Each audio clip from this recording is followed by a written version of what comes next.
I mean, there's always going to be somebody that disagrees with what you do or has an opinion about what you do, and you can't always control that.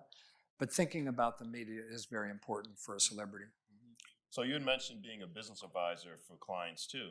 So the effect of media today with social media, how different is it than when earlier in your career? And how have you learned how to work with the media, utilize the media for whatever your aims might be? Well, I'm older, and I would venture to say that virtually everybody in this room is probably going to be more adept at dealing with social media than I am.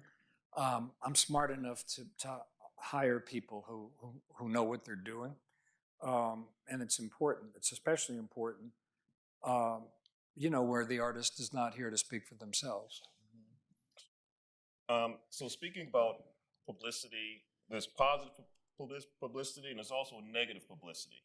So when an artist faces negative publicity, what's your role in working with the artist, counseling the artist? And if you could talk a little bit about that. We are experts. Jim Bates is here from the Sitrick Firm, one of the very top PR firms in the world, really. So very important to get skilled people involved who can help shape public opinion. And to some degree, what you're trying to do is portray and convey who the artist really is, as opposed to who the press or the media think they are.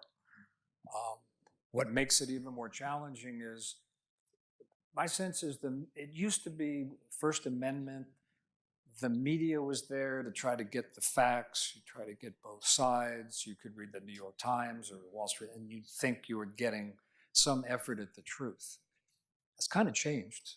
I think there's a rush for legacy media to get readership, to get eyeballs. They're competing with blogs. They're competing, and their ability to research, investigate, and vet stories, either because of laziness, lack of resources, or the rush to compete with blogs, has diminished. So what you read now in the papers can't necessarily take it at face value anymore. Without mentioning names necessarily, how do you feel with a client that you think has earned their negative publicity? Say that again? If you're working with a client and you perceive that they've actually earned the negative publicity that they're receiving, without mentioning names unless you want to, how do you feel about working with a client like that? And how do you, as a lawyer and a counselor, navigate those kind of scenarios? Well, you have to separate the art from the artist. And it's certainly possible to represent a great, great artist who maybe is not getting the kind of publicity they might want, either deservedly or not deservedly. But if you believe in the artist, you still want to help them. You still want to sort of help them, in their career.